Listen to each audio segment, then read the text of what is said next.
और वो सबके लागेला कि हमनी के समाज बहुत ही कमज़ोर बा और अइसन काहे बा कि कोई भी सही और गलत के अलग अलग परिभाषा बतावेला। हमार पता होखे के चाही कि क्या गलत बउवे और का सही बउवे। बाइबल कई प्रकार के सापेक्ष दृष्टिकोण खातिर हमनी के साहसपूर्वक बतावेला। एकर स्पष्ट उत्तर के हमनी के आधुनिक समाज पर कितना बेहतर स्थान हो सकेला। आइन हमनी के साथ मिल करके बाइबल के भविष्यवाणी के खोली जा। एक अंतर्राष्ट्रीय महामारी का उदय जो कोरोना वायरस की परवाह करेला, ध्रुवीकरण वैश्विक राजनीतिक बा, कुप्रबंधक और प्रभाव, भ्रष्टाचार, प्राकृतिक आपदाओं का बढ़ना और ऑस्ट्रेलिया के झाड़ी की आग दुनिया भर में आवे वाला शायद एक चेतावनी बा। यह सबका एक अर्थ बा भविष्य में का होखेला बा। अंतर्राष्ट्रीय स्पीकर कैमी ओटमैन अनलॉकिंग बाइबल भविष्यवाणी में जवाब के लिए इस यात्रा में सम्मिलित होखिन जा। दुनिया भर में अपनी यात्रा में वह वास्तविक जीवन के संघर्ष का सामना करने के लिए आयल बाड़ी ताकि हम सब के इस यात्रा में आस्था के चमत्कार मिले। बाइबल की भविष्यवाणी कैसे पहले से कहीं ज़्यादा तेज़ी से पूरी होत बा, आइन जा देखल जी। हमार नाम केमी बउए और एक बार फिर से रउआ सबके स्वागत करते हैं बाइबल की भविष्यवाणी के अध्ययन पर। प्रस्तुति की निरंतर श्रृंखला रउआ सबके बाइबल के महानता भविष्यवाणी पर खोज पर ले जाई।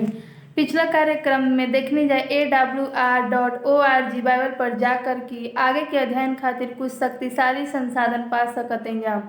हमने के ऑनलाइन बाइबल स्कूल के जुड़े खातिर सब नीचे दिल गए लिंक पर क्लिक करें जा। वहाँ से वो सब हर प्रश्न के उत्तर पूछ सकिन जा और अपन विशिष्ट आवश्यकता खातिर प्रार्थना अनुरोध भी भेज सकते हैं। एक अलावे हमने के आपस में बातचीत भी सुनल चाहते हैं तो एक खातिर एगो टिप्पणी छोड़ दी जा और वहाँ पर प्रश्न पूछी जा। हमने के पिछला प्रस्तुति चेतावनी में महसूस करनी चाहती है आश्चर्यजनक रहे कि वास्तव में एगो इतिहास में अंतिम क्षण में जी रहल बन जा। ईश्वर हमने से बहुत ही प्यार करेलन और हमने के लोग के प्रमुख विश्व घटना के तैयार करे खातिर एगो चेतावनी भेजलन कि हमने के शाश्वत भाग्य के प्रभावित करें जा। ईश्वर लोग के यीशु के वापस खातिर तैयार रहे के बुलावेलन। ईश्वर हमनी से प्रत्येक के साथ एक व्यक्तिगत संबंध कितना अच्छा से याद दिलावेलन। हमार उम्मीद हुई कि रोज सब दिन खातिर तैयार होखम जा जौना में बाइबल भविष्यवाणी के हर प्रस्तुति देखे के होई। आज के प्रस्तुति मार्ग एगो ऐसा प्रस्तुति बा जौन की लोग के चौंका दी। समाज की कुछ सबसे बड़ा चुनौती के हल एगो पुस्तक में नीचे लिखल गई रहे, फिर भी जनता द्वारा एकरा के आसानी से अनदेखा कइल गई। आज हमने के देखी ना जा कि पुस्तक के पन्ना के जीवन में कुछ आश्चर्यजनक सिद्धांत उभरेला। हाल ही में हमने के रेडियो चालक दल में से एगो फिलीपींस के जंगल में रह जा और एगो आंधी के बीच में पकड़ा गइलन। हमने के खुद को एगो छोटे के ढके हुआ आवरण के नीचे आश्रय लेने जा और हमने के अकेला ना रह जा। हम इस जगह के हत्यारा और चोर के साथ साझा कर रहल बाई कहानी में बना रह जा। आइन जा हमने के एक साथ मिलकर अध्ययन करें जा। ओकरा से पहले हमने के प्रार्थना करें जा। स्वर्गीय पिता प्रभु, लोग बाइबल के उत्तर प्रदान करे खातिर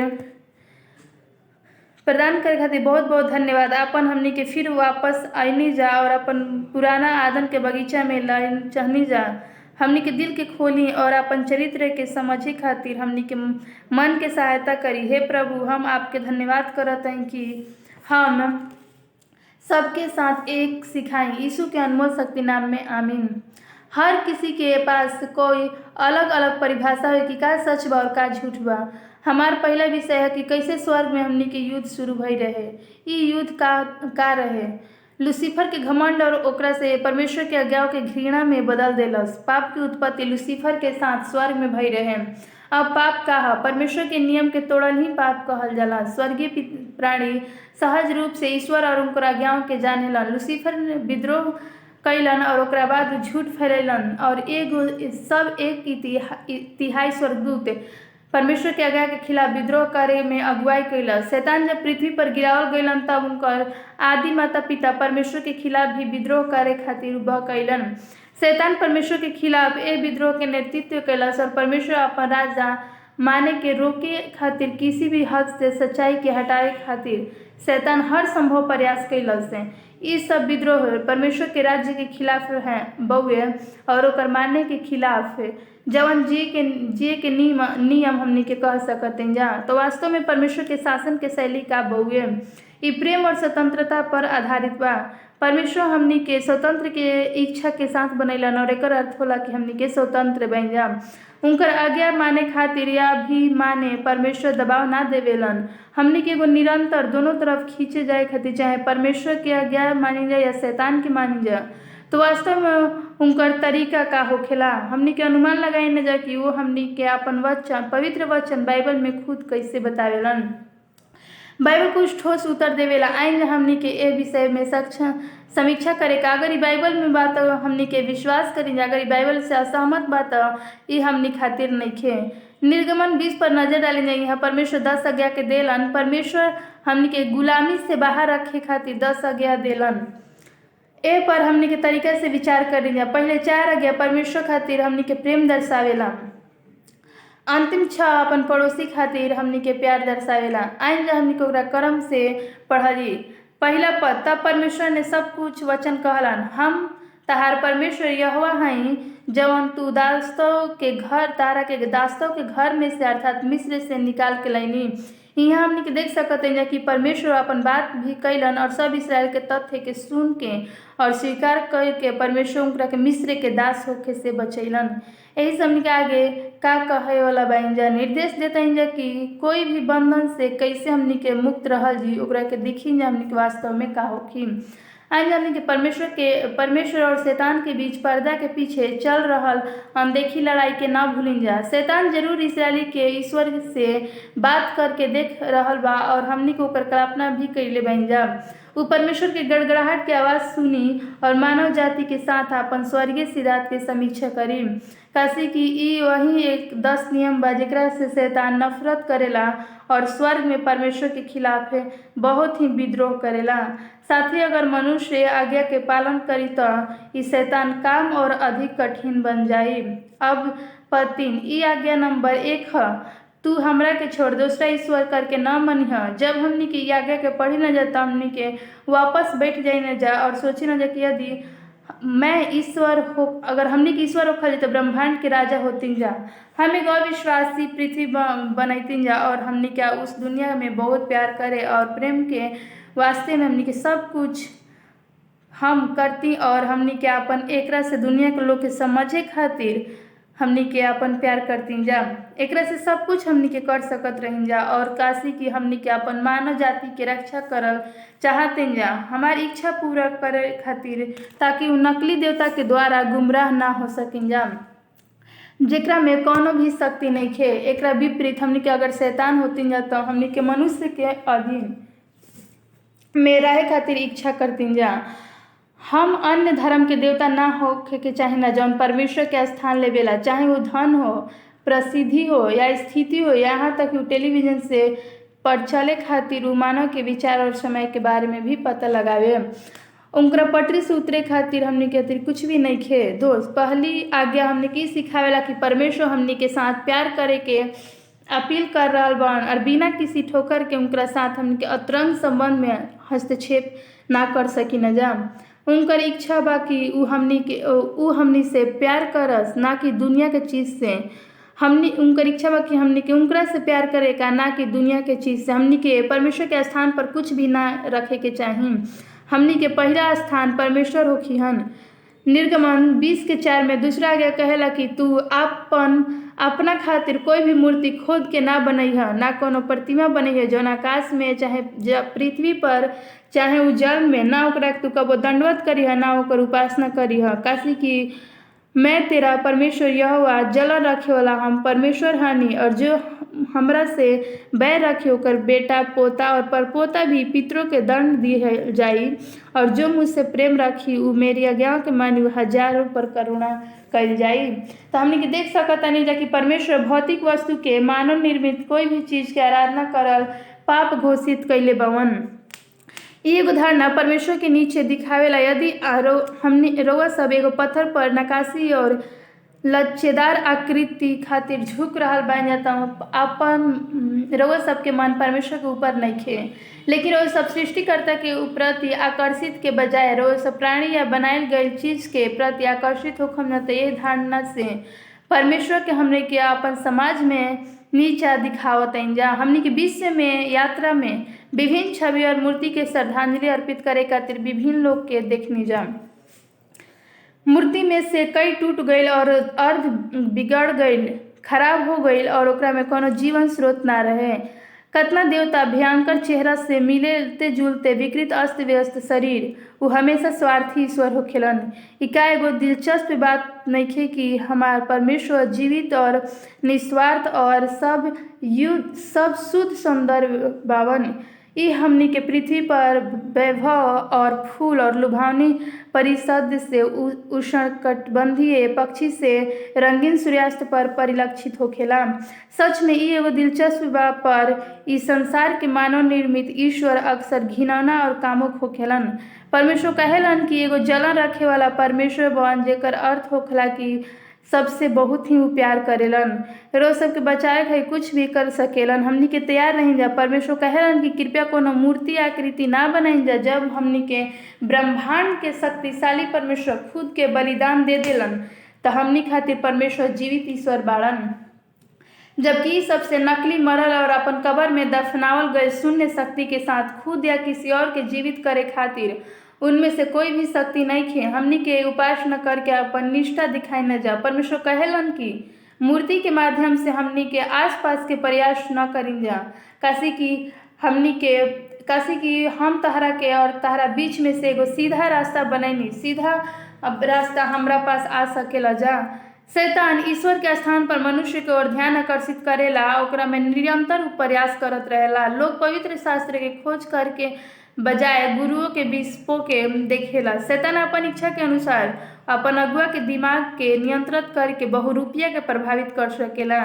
ई आज्ञा में भविष्यवाणी बार बार सिखावेला कि परमेश्वर माता पिता की ओर ध्यान आकर्षित करके सलाह देवेलन। यदि माता पिता के रूप में रउरा जीवन में गलत काम करी जाए या एकरा से दुनिया में किसी भी चीज के परमेश्वर बनावेलन, एकरा से बच्चा ई बात के गवाह दी कि ओकरा पर कितना प्रभावित होई। परमेश्वर चेतावनी देवेलन कि अपन बच्चा हमनी के नक्शे कदम पर चले खातिर संभावना बा। यही से हमनी के सावधान रहेंगे कि हमनी के परमेश्वर के रही। वो कहेलन कि यदि रोज सब जीवन भर परमेश्वर के साथ समय बिताइम जा तो ई केवल आपके बच्चा के प्रवृत्ति होई। वही करे खातिर तो आपके वो विचार करे के आवश्यकता बा कि रउआ सब अपन परिवार से प्रभावित कर रहल बन। बेटा और पोता वो हर 1000 लोग दया करिहन जौना से प्यार और उनकर आज्ञा पालन होई। पद 7 पर आज्ञा 3 पर जाइन जा तो कहेला कि तू अपन परमेश्वर के नाम को वो व्यर्थ मत लिह, काशी की प्रभु के नाम व्यर्थ जे लिही उ निर्दोष ना ठहरी और उनकर नाम व्यर्थ जे लिही। यहाँ परमेश्वर से अनुरोध कैले बहन कि उनकर नाम के सब कोई सम्मान करी। हमनी के सृष्टिकर्ता हमनी के प्रति अपन वफादारी के निशानी के रूप में हमनी के सम्मान के हकदार। ये आज्ञा न केवल झूठी शपथ और आम कसम खाए के रोक देवेला, बल्कि हमनी के ईश्वर के नाम के उपयोग हल्का या लापरवाह करे से हमनी के मना करेला। ब्रह्मांड के हर एक लुभावना जीव जानता कि ईश्वर सम्मान का हकदार होई। केवल हम हैं कि जौन पाप में गिर गई और हमार लागता कि अपवित्रता और शपथ लेवल ठीक बउए। बंद करी जा और सोची जा कि परमेश्वर का कहेलन। हमनी के उनकर नाम के सम्मान करी जा। यही से अगर हमनी के परमेश्वर के खिलाफ विद्रोह या नेतृत्व करी न जाता, एकर मतलब ही होखेला कि हमनी के उनकरा से श्राप देवे के खातिर उसकाई न जान। पर ई हमनी के पता लगावे के बा कि परमेश्वर हमनी के उससे बहुत ही खेद से महसूस करेलन। काशी कि जब हमनी के परमेश्वर दूसरा शब्द में ऊंचा उठावल जालन तब परमेश्वर प्रसन्न होखेलन। हमरा पता है कि हमनी के का करे के चाहिए। निर्गमन 20:8 में लिखेला कि वो आज्ञा नंबर 4 होखेला, जवन तू विश्राम दिन के पवित्र मनिह और उनकरा के याद रखिह। 6 दिन तो तू काम कर परिश्रम करिह परंतु 7वां दिन तू यहोवा के नाम से विश्राम दिन मनिह। ओकरा में से न तो तू कोई प्रकार के कामकाज करिया, न तहार बेटा, न तहार बेटी, न तहार दास, न तहार दासी, न पशु, न परदेसी, और जो कोई भी फाटक के भीतर होई, काशी की 6 दिन में यह आकाश और पृथ्वी और समुद्र और जवन कुछ ओकरा में बा सब कोई के बनैलन और 7वां दिन विश्राम कैलन। एह कारण यहोवा विश्राम दिन के आशीष दिलन और उनकरा के पवित्र ठहरैलन। हमारी यह बहुत ही पसंद हुआ, काशी की बहुत ही सुंदर और व्यक्तिगत रूप से आवश्यकता बा कि हमनी के सृष्टिकर्ता ने जब हमनी खातिर सब कुछ बनैलन उनकरा से हमनी के प्यार करीम जा। ई 24 घंटा आशीर्वाद लेवे और धन्यवाद देवे खातिर उनका साथ आराधना के समय बिताइन जाई। हमनी के परिवार के साथ एगो शुभ अवसर बा कि ईश्वर हमनी के अपन केंद्र बतावेलन। अब यदि हम परमेश्वर के राज्य में तोड़ फोड़ करम तो हमनी के निश्चित रूप से यह आज्ञा साथ खिलवाड़ करी न जा। काशी की बहुत ही कुछ दर्शावेला। परमेश्वर मनुष्य के साथ समय और ओकरा साथ एक व्यक्तिगत संबंध बनावल चाहलन। यही से एगो सुनिश्चित समय से अपन शक्ति भर कोशिश करके पीढ़ियों के केवल उनका आज्ञा के भुला दिलन और परमेश्वर के याद करे खातिर कहलन। व्यक्तिगत रूप से ये आज्ञा हमनी खातिर हर हफ्ता रखे के अति तत्पर रहे के बा। काशी के आध्यात्मिक लाभ होई हमनी के शारीरिक और मानसिक रूप से कार्यकर्ता करे वाला भी चाहिए। 5वां हमनी के आज्ञा 12 पद में देखल जी, तू अपन माता और पिता के आदर करीह और जेकरा से तू देश और परमेश्वर यहोवा दोनों से तू बहुत दिन दोनों में ही तू आशीषित पैबा और अपन देश में तू बहुत दिन तक रह पैबा। हमारे पता बा कि जब हमनी के अतीत में ऐसा ना कैले रहनी, जब हमनी के माता पिता के अपमान करल जी तो हमनी के साथ बहुत ही बुरा होई। जब हमके माता पिता के साथ प्रेम और दया और विचारशीलता के साथ व्यवहार करल जी तो हमनी के बहुत ही अच्छा लागी। न केवल उनका बारे में बल्कि उनका अपना बारे में भी साथ में या गया लंबा जीवन खातिर एगो वादा करेला कि हमनी के अपन संसारिक माता पिता और स्वर्ग में पिता के सम्मान करल बहुत ही जरूरी बा। ऐसा सब एक जेकरा से परमेश्वर स्वभाव के सिखावेलन कि हमनी के भारत के एगो व्यक्ति के बारे में एक कहानी सुनल जी, जेकरा से एक पड़ोसी गांव से एगो गाय खरीदलन और गाय के आपन घर लैलन। पहला रात उनकरा देखे खातिर गांव के कुत्ता लगातार भौंके लगलन। उनकर सुरक्षा खातिर एगो कैमरा स्थापित कैलन और जौन उनकरा के याद से आश्चर्यचकित रहे। तस्वीर में तेंदुआ और उत्साहित के कारण उनकर गाय के मूल मालिक के ट्रैक पर ले जात रहन। ये जानकर चौंक गइलन कि तेंदुआ के माई के मृत्यु हो गई रहे। जब बिल्ली के बच्चा केवल 20 दिन के रहे तब तेंदुआ के गाय के देखभाल करे खातिर कोशिश कैलन और एक विचार के साथ अइलन और उहे भइल। जब बिल्ली के बच्चा बड़ा भइल तो उनकरा के उ जंगल में लौटा देलन, लेकिन उ अपन उद्धारकर्ता के ना भूललन जेकरा से उ पालन पोषण कैलन। गाय आज चाहे कोई भी हो, तेंदुआ हर रात अपन माई से मिले आवेला और उठे वाले के सम्मानित करे खातिर उदाहरण देवेला। माता पिता के परमेश्वर के भलाई पर प्रतिनिधित्व करे कि अपन बच्चा के जीवन के तूफान के माध्यम से आश्रय देवेला। उनकर चट्टान और सामर्थ्य उहे बनेलन। हमार पता बा कि कोई भी अपन संसारिक माता पिता के बहुत दुख पहुँचावेला या गाली देही तो उनकर सम्मान कैसे उ कर सकेला। हमनी के याद रखिन जा कि हमनी के स्वर्गीय पिता हमनी के क्षमा करेलन, एकरा बदले उनकर क्षमा में हमनी के मदद कर सकतें जा, ओ क्षमा से गुजर सकतें जा जौन हमनी के प्राप्त होई। ओकरा अलावे उ खुद के उपचार पे लाभ देवेलन। निर्गमन 20:13 6वां आज्ञा में ई कहेला कि तू हत्या ना करना। यदि हमनी के केवल दुनिया के वास्तविक में स्पष्ट नियम के पालन करल जी तो ई हमनी के कोई भी समय दिन या रात कहीं भी यात्रा के चिंता ना होखी। हमनी के बिना किसी पड़ोसी से या किसी भी पड़ोसी में, किसी भी शहर में, कोई भी देश में अपन इच्छा अनुसार जा सकतें जा। एकरा बावजूद हमनी के दस्तावेज के चमत्कार की यात्रा करें जा कि कई बार हमनी के पास अंगरक्षक या सैन्य एक्सपर्ट होई। हाल ही में हमनी के एगो वीडियो चालक दल में हम फिलीपींस जंगल में रही, एक आंधी के बीच में पकड़ल गई रही। हम खुद से एगो छोटा से ढके हुए आवरण के नीचे आश्रय लेनी और हम अकेला ना रही। हमनी के बगल में 2 वीडियोग्राफर, लगभग 20+ मुर्गी, कुत्ता, बिल्ली, बकरी और एगो बहुपीढ़ी परिवार रहे और हाँ, यहाँ तक कि सुअर के परिवार भी रहे। जैसे जैसे हमनी के साथ साथ घूमे गईनी जा और जालिसान में हमनी के अपन कहानी ओकरा साथ साझा कैनी जा। उनकर कोई भी अजनबी ना रहे और युद्ध के खातिर एगो गुलिसेन सेनानी के रूप में उनकर और उनकर पत्नी कुछ भयंकर युद्ध देखे लगली। जब अब गोली खातिर लगातार स्प्रे के मतलब केवल एक ही से हो सकेला। सरकारी सैनिक उनकरा के घात लगा देलन और भागे खातिर कोनो रास्ता ना लगा देलन।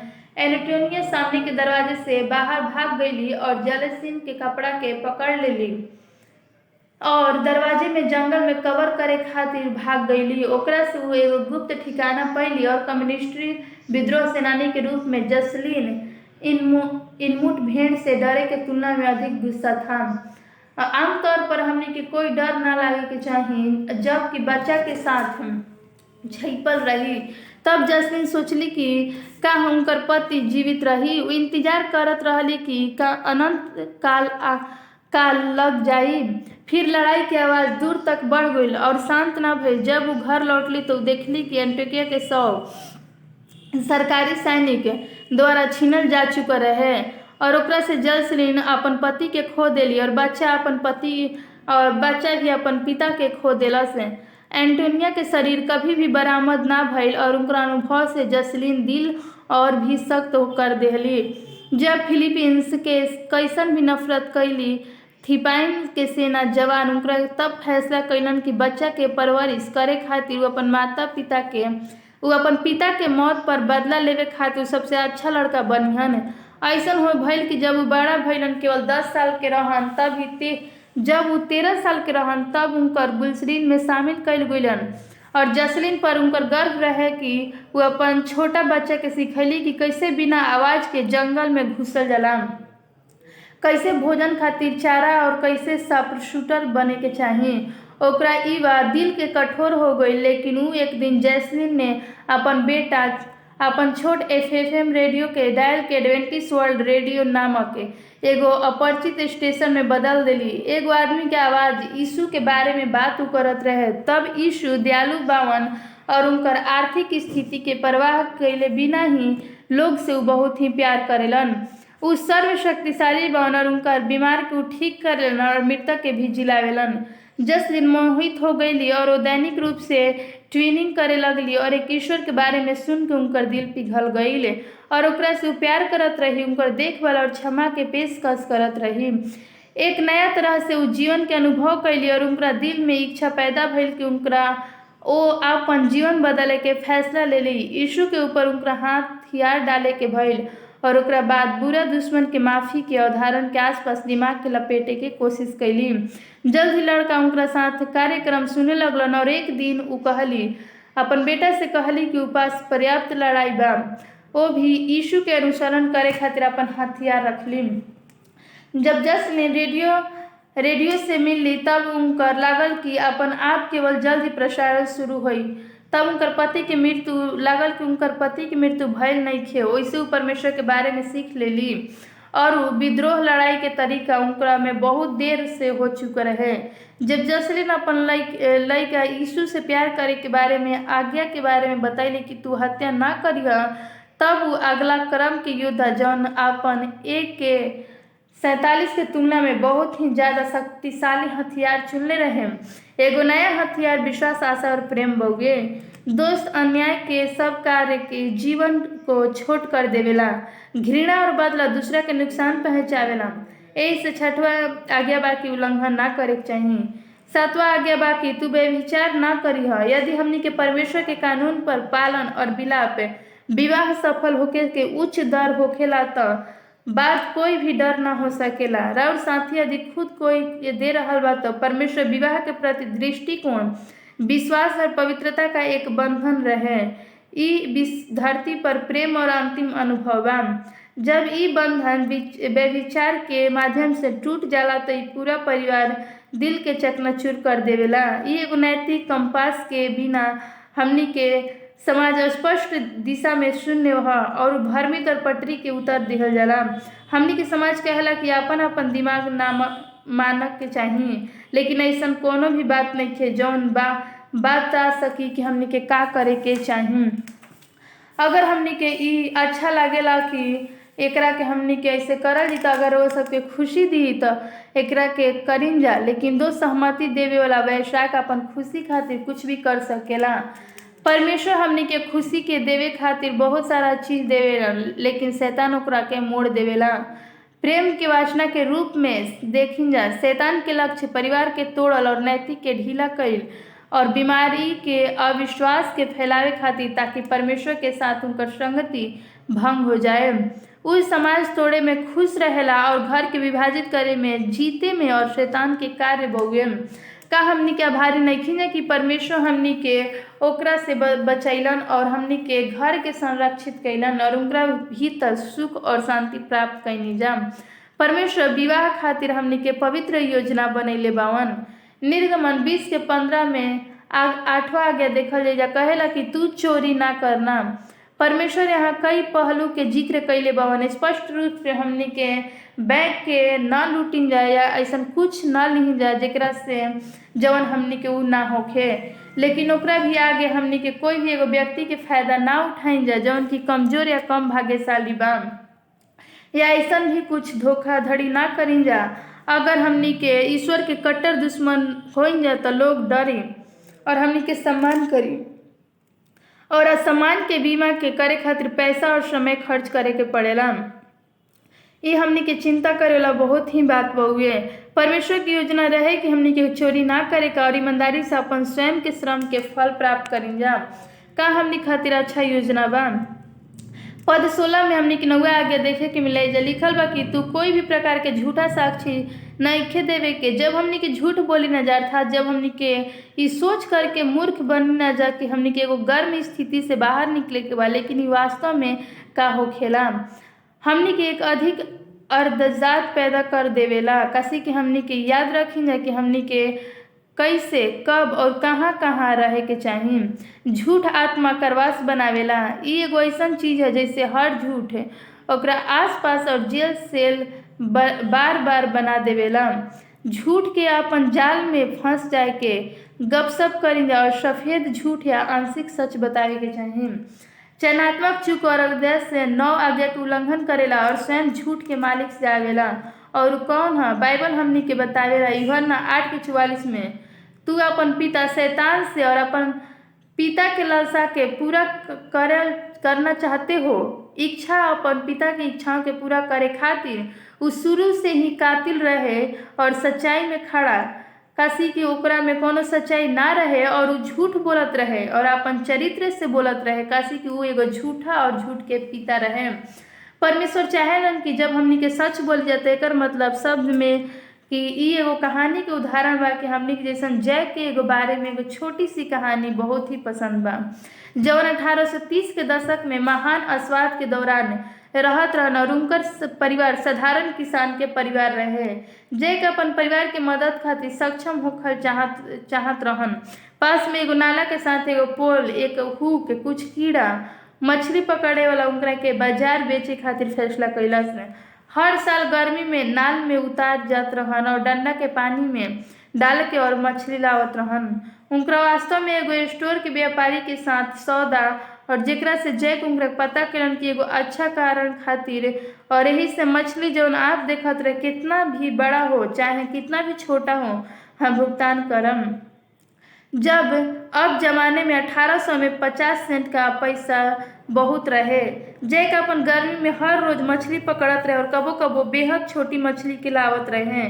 लेकिन उस समय व्यापारी अपन आँख ना बल्कि हर मछली बड़ी मछली के साथ रोल करत रही सन, जेकरा से उ छोटा अपन जैक 50 सेंट के भुगतान कैलस। ओकरा साथ जैक के परिवार के सर्दी के माध्यम से एगो पूरा वर्ष सहायता प्रदान भइल। जैक के बुरा लागल कि उनकर सवाल कईल एगो स्टोर मालिक कहीं नाजायज फायदा तो नइखे उठावत।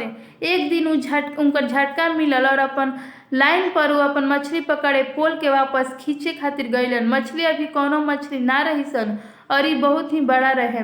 कहानी कहता कि 30 पाउंड से अधिक रहे, जैसन कि वो बाहर से निकलन और जीवन तक देखलन।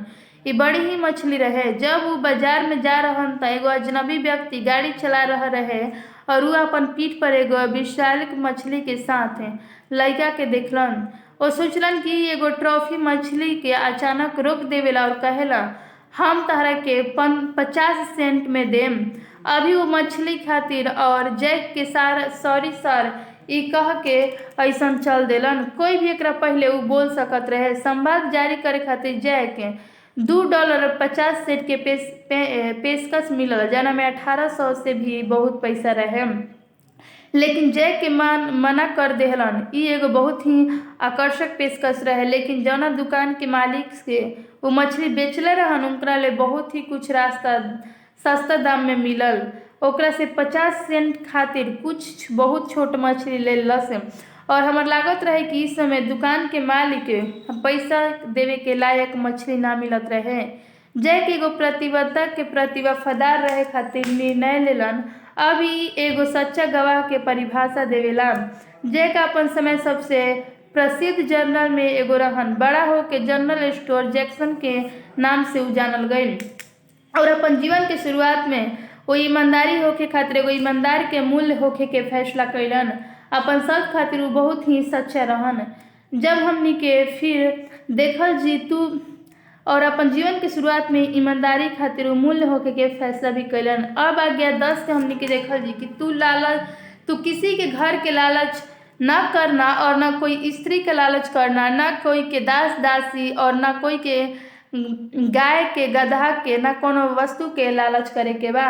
ई सब पाप के जड़ बा कि हमनी के हमला करेला। ई हमनी के स्वार्थी रहित इच्छाओं पर रोक लगावेला और अन्य पाप के एगो प्रमुख प्रभाव शुरू करेला। बाइबल हमनी के कहानी से सीखल जी एकरा बारे में सामुएल 2:11 में जब पढ़ल तो लिखल बा, जब राजा दाऊद अपन पड़ोसी के पत्नी बातशेबा के साथ रहलन तब वो एगो आदर्श उदाहरण रहलन। कैसे लोग कई अनेक पाप से ओर ले गईल, काशी कि ई एगो पाप दाऊद के नेतृत्व कैलस और झूठ बोललस और चोरी कैलस और अंततः बतशेबा के पति उरिय्याह के हत्या भी करवा देलस, ताकि उ उनकरा से आपन बना के और अपन पड़ोसी के पास इतना सुंदर घर वाली के लेके अपन घर बनावे के भी कोशिश कैलस।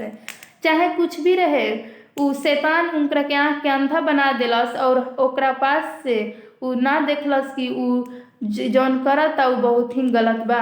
हमनी के हॉलीवुड के तरह एगो झूठा आदर्श भी बनाई जा ताकि लोग उनकरा के निरंतर निराश में रख सकिन जा और हमनी के लालच दे सकिन जा।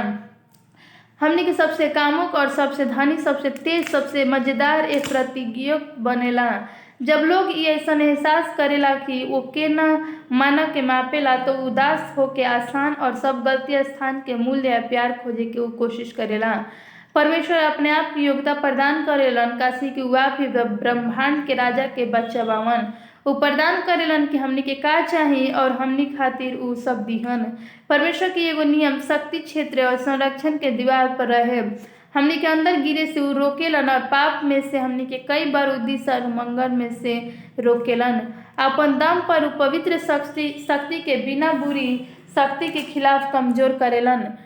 जीवन के भटकत हुए हमनी के खुद के परमेश्वर मानक के साथ घेरे खातिर हमनी के आवश्यक बा कि हर पसंद के परिणाम होखेला। गलतिया और बुरा फैसला इंसान के फंसावे खातिर शैतान के एगो लक्ष्य होखेला कि जानबूझकर मानसिक, भावनात्मक और शारीरिक रूप से जानबूझकर नष्ट कर सकी और एगो योजना बनावेला ताकि परमेश्वर की इच्छा हर एक स्त्री और पुरुष खुश रही और शांति से रह सकेला। ये हमनी के शादी और भी आसान बना देवेला और हर दिन ओकर जागे के पड़ला और सुबह 5 बजे एगो पूर्ण नाश्ता चाहिए और निश्चित रूप से हमार शर्ट और पैंट इस्त्री कर गईल। लंबा सूची के समय से पढ़े के बाद उनका बाद रसोई दीवार के पोस्ट कैलन और आप ही तो प्रत्येक आइटम की जांच सुनिश्चित कैलन। दुल्हन के आँख बड़ा हो गई और जैसन ही जारी रखलन एगो नई सूची बनैलन। जब उनका पास बच्चा भलन तब वो बहुत कुछ करे के चाहलन और सब कुछ उनका सूची के अनुसार बिल्कुल कल जात रहे। हर शाम उस सूची के चेक मार्क पर चला देत रहन और उनका आदेश के ठेगा जात रहे।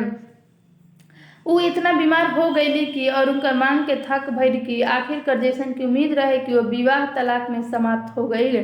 कुछ साल बाद वो महिला एगो दयालु अद्भुत सज्जन के साथ प्यार हो गई और शादी कर लेली। ये एगो सपना के तरह रहे कि वो दोनों महसूस कैलन जा कि वो हवा में तैर रहल बन जा उनकर शानदार शादी खातिर वो बहुत ही मदद कैली और उनकर मदद करे खातिर एगो सुंदर बगीचा में एक समय बितैली। एगो दोपहर कुछ बक्सा से गुजर रहा रहे और उ पहली कि उनका पूर्व पति सूचिया करे खातिर चेहरा लाल हो गईल और उनका दिल दौड़े लागल और उ क्रोध के अंदर समा गईली। जैसन कि जोर से सूची पढ़ ली और उनका महसूस भइल कि जल्दी उठ के हम अभी भी करत हई कि हमार नाश्ता बनाव, हम अभी भी ऐसा सोचत हई कि तू हमार सूट आयरन कर, हम भी सोचत हई कि तू हमार हर चीज़ के कर जौन तू करत रहू। और जो बार इतना पागल बना देलस कि उ ओकरा से बतावल ना गईल।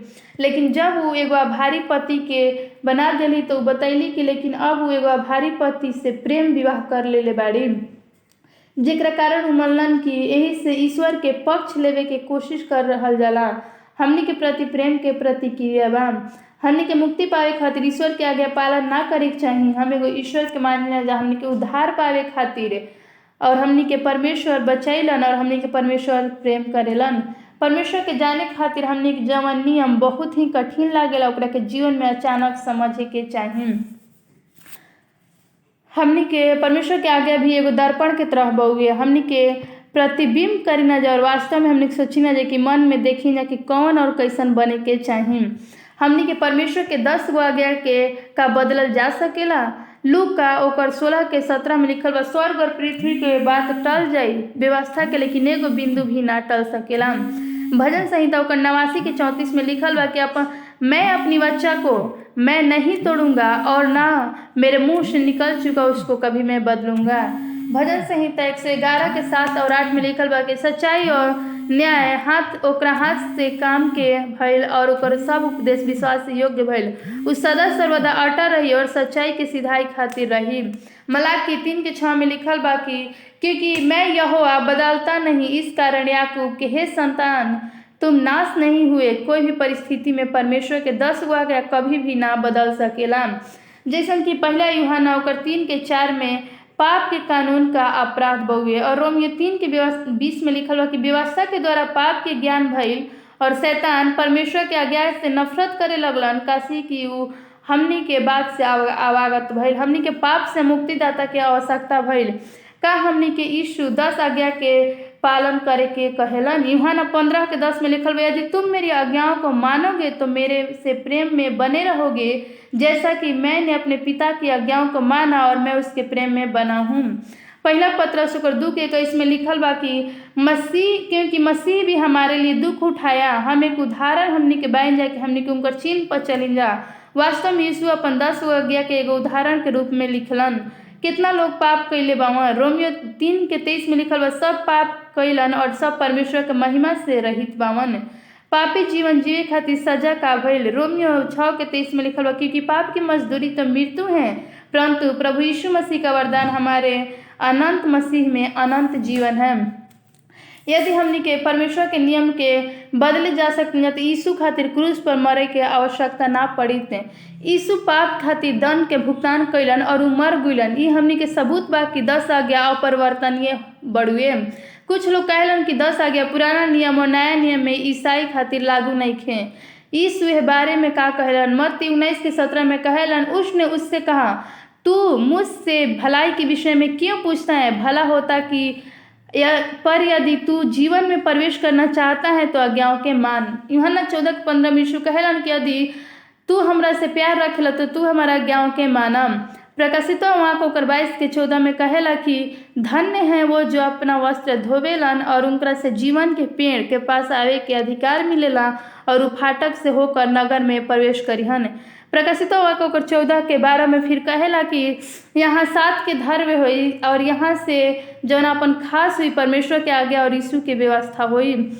नया नियम स्पष्ट रूप से दिखावेला कि परमेश्वर के लोग उनकर सारा आज्ञा पालन करेलन। परमेश्वर के नियम के पालन कईल बहुत ही महत्वपूर्ण बा। बाइबल ये कह के हमनी के हर दिन के बात बतावेला कि यहोवा काम करिहन, काशी कि लोग के तेरी आज्ञाओं खातिर हमनी के नइखन तोड़े के देले। भजन संहिता 119 से 126 में लिखल बा कि आप खुद से पूछ रहे होंगे कि आज्ञा रखना कैसा संभव है। फिलिपियन 4 के 13 में लिखल बा, जे हमरा के सामर्थ प्रदान करेला हम उस सामर्थ्य से सब कुछ कर सकीना। इब्रानियों 8:10 में लिखल बा, फिर प्रभु कहता है कि जो बच्चा मैं उन दिनों के साथ इसराइली के घराने के साथ बांधूंगा वह यह है कि मैं अपनी व्यवस्था को उसके मनों में डालूंगा और उनका हृदय पर लिखूंगा और वो मैं उनका परमेश्वर ठहरूंगा और वो मेरे लोग ठहरेंगे।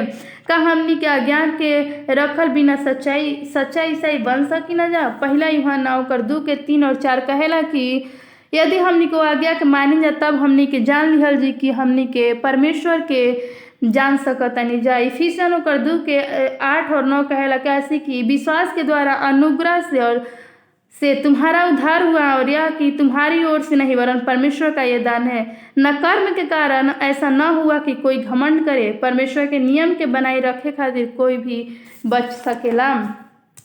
हमनी खातिर एगो जब अपने पाप के क्षमा मांगी ना जा तो वो वफादार होखियन और हमनी के पाप के वो क्षमा करेलन और सब अधर्म के काम से वो शुद्ध करेलन। अपन थोड़ी देर में स्टाफ के साफ ना करिहन।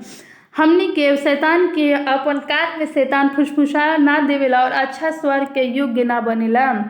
यीशु हमनी के बड़ा से बड़ा पाप के क्षमा करेलन और हर एक दिन वो आश्वासन देवेलन कि हमनी के परमेश्वर पाप के जवन खून के तरह भी होई तो ओकरा के उ सफेद कर दिहन।